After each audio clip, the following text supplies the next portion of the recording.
Welcome to Teaching Truth. Around the World in 80 Days was Michael Palin's first travel adventure. From the opulence of the Orient Express to the bustling streets of Madras and even to his taking a hot air balloon ride over the mountains in Colorado, it was for Michael Palin a journey full of excitement and surprises. When Michael Palin crossed the desert in Egypt, his basic need was going to be that of water. It's an elemental way of life. But I don't want to bring you in our opening reflection today to Michael Palin crossing the desert in Egypt. But I do want to bring you to Moses crossing the desert in Egypt. Moses and the Israelites crossing the desert. The theme for our reflections this week is Moses and the bitterness, and particularly as we think today of their travelling across the desert to a place called Marah. The name Marah means bitter. If you have your Bible, let me invite you to turn, if you will, to Exodus chapter 15. And we're going to read just a snippet of verses to set the scene for us. Reading from verse 22, Exodus 15. Then Moses led Israel from the Red Sea, and they went into the desert of Shur. For 3 days they travelled in the desert without finding water. When they came to Marah, they could not drink its water because it was bitter. That is why the place is called Marah.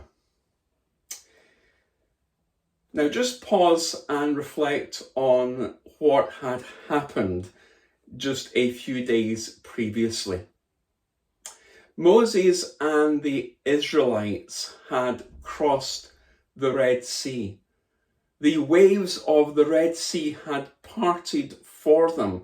God had provided for them. God had been faithful. God had looked after them. And here they were on the other side of the Red Sea and into the desert of Shur. And for 3 days they were travelling around, wandering around, without finding any oasis for water. Now you would have thought, wouldn't you, that having come out of that Red Sea experience, all their troubles were over. Far from it. And often when we, as it were, step out of a Red Sea experience, sometimes we can be tempted to think that all our troubles are over. And yet the reality of the Christian life is that often we go from one trouble to another, one challenge to another, one problem to another. And the reason for that is that God wants to not only strengthen our faith, but to teach us and to create that thirst and dependency upon and for Him. For 3 days they travelled in the desert without finding water. And sometimes we might be coming out of an experience and then we are into another one and we feel tired and, as it were, spiritually thirsty. We feel like giving up. And just imagine how the Israelites must have felt after 1 day, after 2 days, after 3 days, still not being able to find water.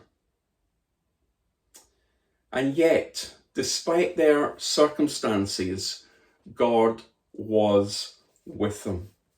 Despite their circumstances, God was with them.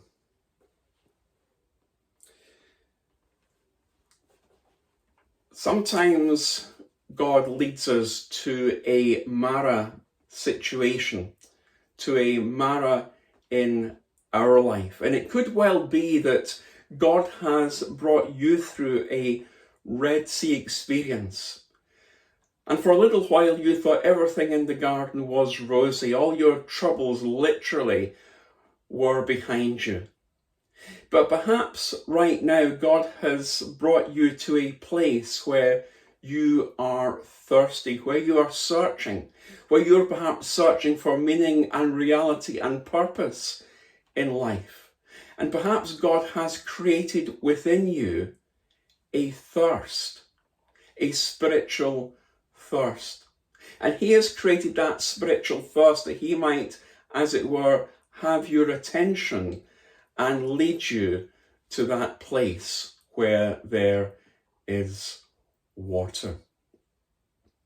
If God has or is leading you to a Marah today, perhaps that is because God wants to teach you something. Perhaps it is because God wants to challenge your faith and to create that thirsty dependence on him. God had led the people and Moses from the Red Sea. They were now in the desert. They were wandering, thirsty, looking for water. Join me tomorrow in Teaching Truth to discover what happened when they tasted the water at Marah.